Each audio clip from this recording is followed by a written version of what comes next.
vamos dar início a mais um dia de estudos do Grupo de Estudo das Obras Básicas da Escola Espírita Francisco Xavier. Vamos iniciar com a nossa prece. Amado Senhor Jesus, mais uma vez nos reunimos em pensamentos em Teu nome. Abençoa, Senhor, os nossos propósitos de aprendizado. Que assim seja. Olá, queridos. Mais uma vez aqui nos encontramos para darmos prosseguimento ao nosso estudo do Livro dos Espíritos, que é o livro que há 5 anos o Grupo de Estudo das Obras Básicas está estudando. E já estamos chegando na reta final. Nós já alcançamos a 4ª parte, ou o 4º livro, que trata das esperanças e consolações. Já chegamos no último capítulo, que é o capítulo 2, penas e gozos futuros. Estamos no item 9 desse capítulo 2, que é paraíso, inferno, purgatório e paraíso perdido. E na semana anterior, nós ficamos na pergunta 1015. Vamos recordar aqui essa pergunta que Kardec faz aos espíritos dizendo que o que é que se deve entender por alma penada. E vimos que os espíritos responderam que é uma alma errante, sofredora. Lembrando que quando os espíritos estão falando alma, que é espírito desencarnado, porque em outros momentos nós já vimos no livro que quando Kardec se refere nas suas perguntas à alma, ele está se referindo ao espírito encarnado.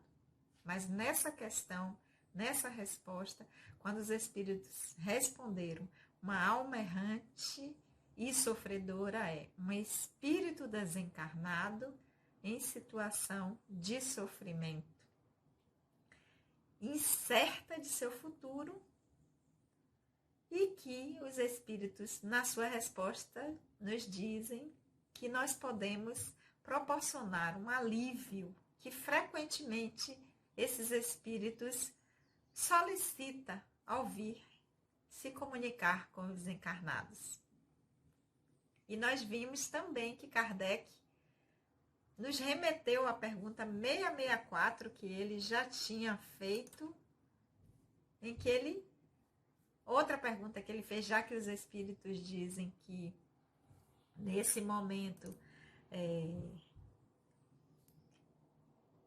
em que esses espíritos estão nessa situação de sofrimento, que nós podemos auxiliá-lo prestando esse auxílio que é procurado por eles. Kardec relembra que ele já tinha feito na pergunta 664, então ele nos remeteu a essa pergunta, quando ele tinha perguntado já se era útil, se servia para alguma coisa orar pelos espíritos, se essa oração podia proporcionar alívio, já que os espíritos estão dizendo agora que nós podemos aliviar e abreviar esse sofrimento, se essa prece, se essa oração tinha o poder de mudar a justiça de Deus.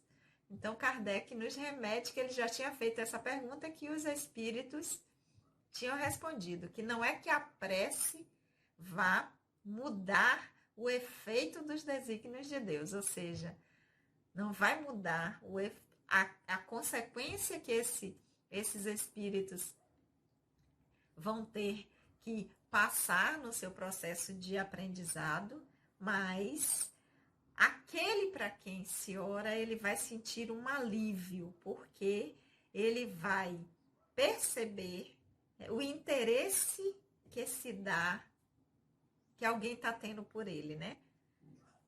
E também nessa resposta os espíritos dizem que, por outro lado, a prece vai auxiliar, porque provoca o arrependimento e o desejo de fazer o que for necessário para ser feliz. Então, que essa prece também proporciona esse movimento desses espíritos que estão em sofrimento de fazer o que for necessário para sair dessa situação de sofrimento. Então, os espíritos dizem, é nesse sentido que abrevia a pena, né? Porque, de um lado, contribui com a sua boa vontade, esse desejo de melhorar, que vai ser estimulado por essa prece, vai atrair para junto desses espíritos, espíritos em condições melhores do que ele, que vão esclarecê-lo, consolá-los e dar-lhes a eles esperança. E nos lembra também que Jesus orava por suas ovelhas transviadas, desgarradas, né? Nos dando o exemplo de que aquele que pode fazer algo por outro, independente da condição do outro estar encarnado ou desencarnado, se nada o fizer, né, a gente já não vai estar fazendo o bem que é possível. Isso pode se reverter num mal para nós, no sentido de que todo bem que é possível fazer e não faz, acaba complicando, digamos assim, o nosso processo de aprendizado. Então, foi essa a pergunta da semana anterior, né? Então, já entendemos que quando alguém perguntar se nós acreditamos em alma penada, nós vamos dizer que nós acreditamos que existem pessoas, espíritos que se encontram em situação de sofrimento. O que é que a gente faz com isso? Sabendo disso, que a prece pode aliviar esse sofrimento, dar algum consolo a essas pessoas, estimulá-los a ter um movimento para sair dessa situação, nós oramos por elas, sejam elas conhecidas ou não. Então, hoje nós vamos continuar, porque nós estamos no item Paraíso, Inferno, Purgatório e Paraíso Perdido, e a pergunta 1016, Kardec faz. Então, em que sentido se deve entender a palavra céu? Em que sentido se deve entender a palavra céu?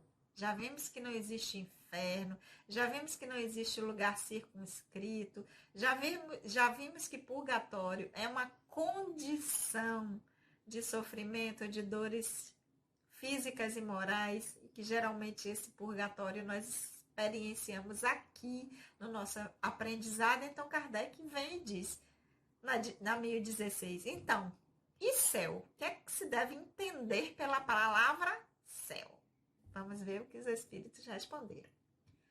Creis que seja um lugar como os campos elíseos dos antigos, onde todos os bons espíritos estão aglomerados e confundidos, sem outra preocupação que a de gozar na eternidade uma felicidade passiva? Não. É o espaço universal, são os planetas, as estrelas e todos os mundos superiores de que os espíritos gozam de todas as suas, os espíritos gozam de todas as suas faculdades, sem as atribulações da vida material, nem as angústias inerentes à inferioridade. Então, de início, os espíritos respondem com uma pergunta. Creis que seja um lugar como os campos elíseos dos antigos, onde todos os bons espíritos estão aglomerados e confundidos, sem outra preocupação que a de gozar na eternidade uma felicidade passiva? É isso que vocês acreditam? E aí eles continuam. Não é isso. É o espaço universal. São os planetas, as estrelas e todos os mundos superiores em que os espíritos gozam de todas as suas faculdades, sem as atribulações da vida material, nem as angústias inerentes à inferioridade. Por quê? Porque quem está nesse lugar que nós imaginamos como céu, né? Quando ele fala dos campos elíseos, ele está, na verdade, nos falando de... Seria aquele lugar que na mitologia clássica era o lugar de descanso e felicidade eterno, que é destinado aos bons e aos justos, né? Então, lá atrás, bem num tempo antigo, quando a gente imaginava esses campos elíseos, seria aquele lugar de felicidade, de descanso daqueles que são os bons e os justos. Então os espíritos, ao responder, disseram, não imagine que é esse lugar não, que é como esses campos elíseos dos antigos, não. Céu, paraíso, são todos os lugares onde irão habitar aqueles que já gozam de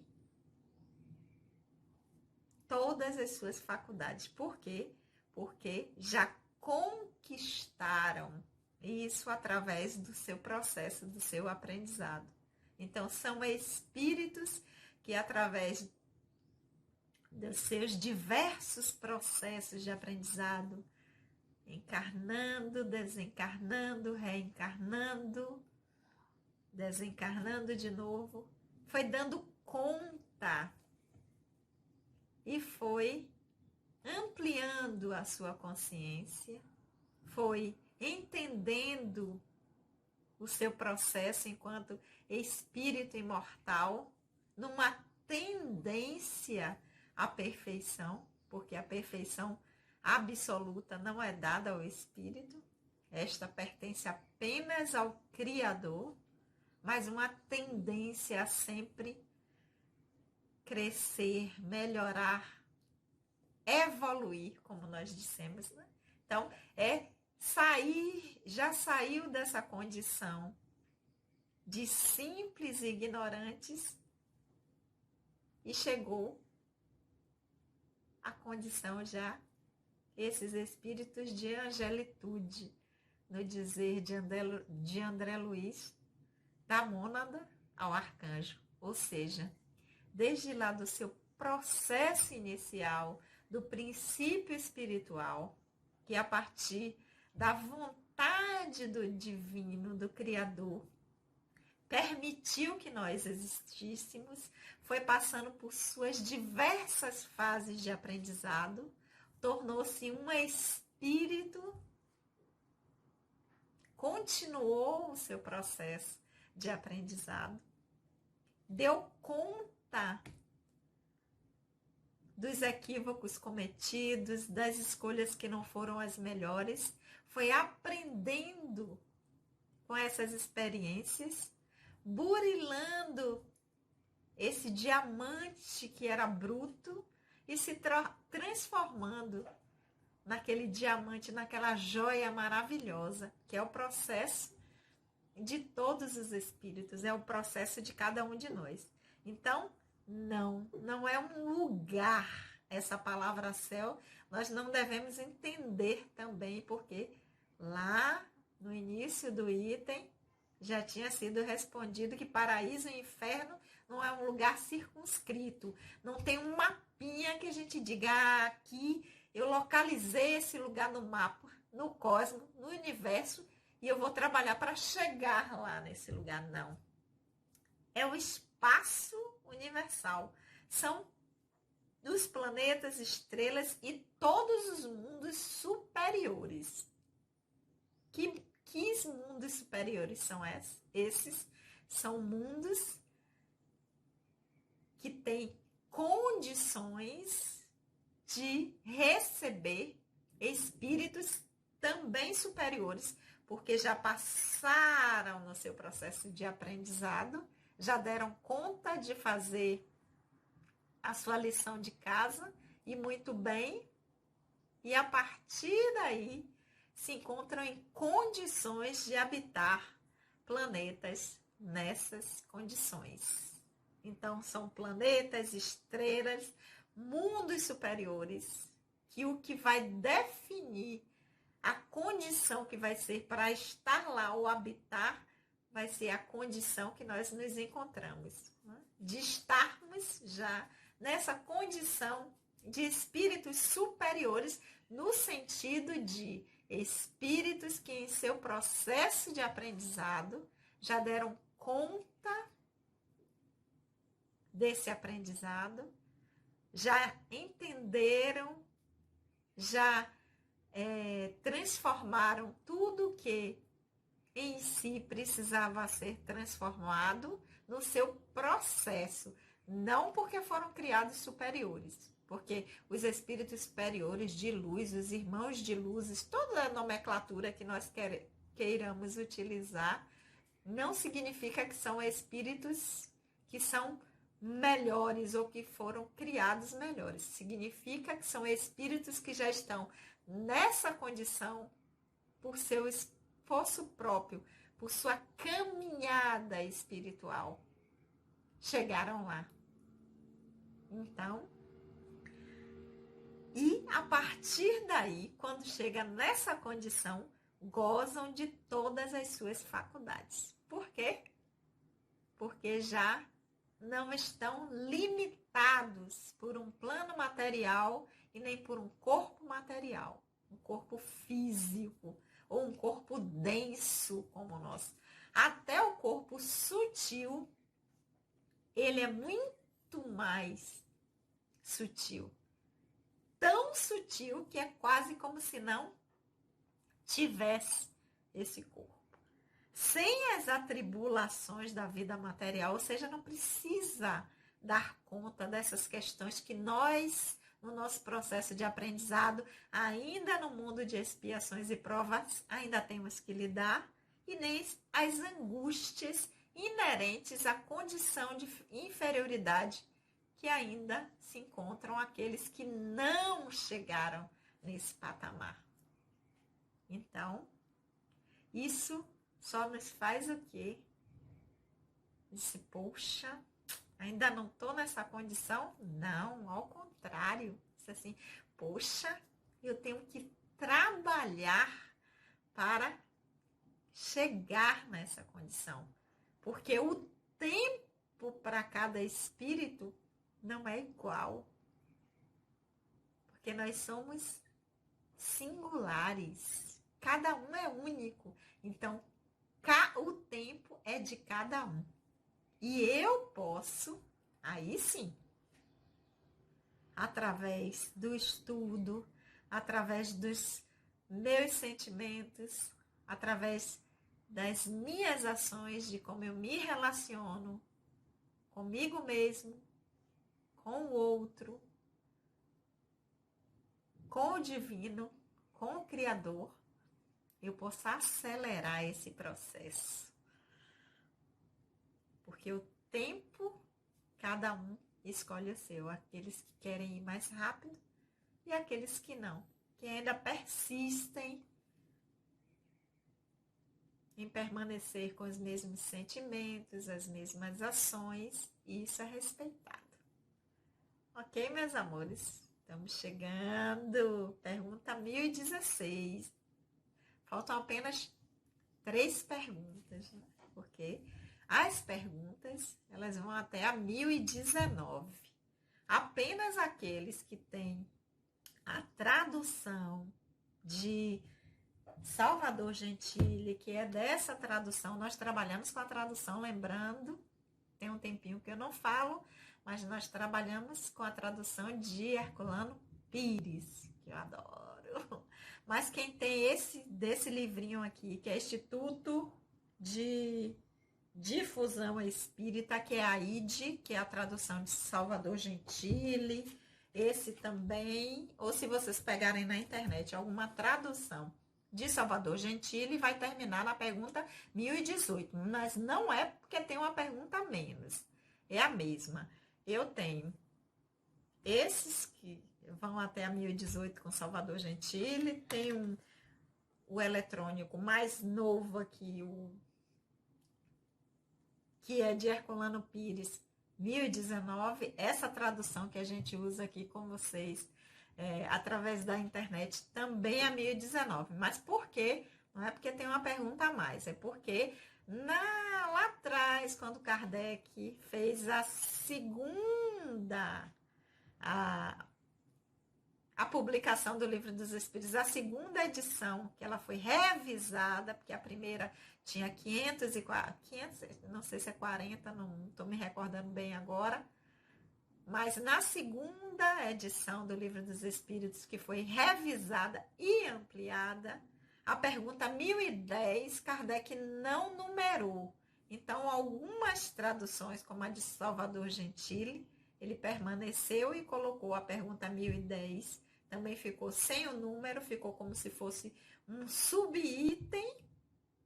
Já as traduções que é de Guilhom Ribeiro, que é a da Federação Espírita Brasileira, que utiliza a tradução de Herculano Pires, que nós estamos usando, embora tenha uma tradução de Herculano Pires, se não me engano, que é de 2002, que parece também que vai até a 1018, mas essa atual que nós utilizamos é a 1019. Então, termina. São as mesmas perguntas que nós temos. Apenas uma foi utilizada como subitem de uma outra pergunta. E nessa tradução que nós estamos utilizando, não. Então, nessa tradução que a gente está aqui, faltam apenas 3 perguntinhas para a gente chegar no final das perguntas. Depois tem a conclusão. E aí, depois de 5 anos, nós terminamos o estudo do Livro dos Espíritos. Depois de já termos estudado esse grupo de estudo das obras básicas, durante 6 anos o Evangelho segundo o Espiritismo, durante 4 anos e meio o Céu e o Inferno, e agora, após 5 anos, nós estamos chegando na reta final do Livro dos Espíritos. Ok? Nós vamos ficar por aqui e na semana que vem nós vamos dar prosseguimento com a pergunta 1017, que Kardec vai dizer: disseram alguns espíritos habitar o quarto, o quinto céu e etc. O que entendiam por isso? Então a gente vai saber, tem mais de um céu? Tem o quarto, tem o quinto, tem o 10º céu? Vamos ver o que é que os espíritos responderam. Então nós vamos ficar por aqui. Uma saudade muito grande, né, de poder estar novamente na nossa casa. Está aparecendo aí para vocês a Escola Espírita Francisco Xavier, que fica na rua 1º de dezembro, número 16, Cidade Nova, em que nós estamos terminando de fazer a reforma para que, quando possamos estar de forma segura, nós voltarmos a estar juntos presencialmente, pois em coração nós nunca nos afastamos, e receber também aqueles que ainda não conhecem, aí vai aparecer de novo, a nossa casa. Um beijo no coração das meninas do grupo de estudo das obras básicas, que vai aparecer também aí para vocês. E lembrando que na semana passada eu não falei, para vocês se inscreverem no canal, tocarem lá no sininho das notificações, e que essa semana tá saindo mais outro vídeo daquele vídeo que a gente está fazendo, um vídeo curtinho, um vídeo breve, que vai falar sobre sonhos espirituais, sonhos premonitórios, que foi um pedido da minha querida amiga Railda. Vocês também, se vocês quiserem que a gente faça algum vídeo curto de algum tema, ou aqui que a gente já falou no estudo do Livro dos Espíritos, ou de qualquer outro tema relacionado à doutrina, a gente prepara. Então, escreve aí no canal e fala. Vamos orar? Amado Senhor Jesus, nós te agradecemos por esses momentos, pelas energias com que todos que estavam sintonizados com esse momento foram envolvidos. Que o teu amor, querido Senhor possa sempre encontrar eco em nossos corações. Até a semana que vem. Beijo no coração de todos.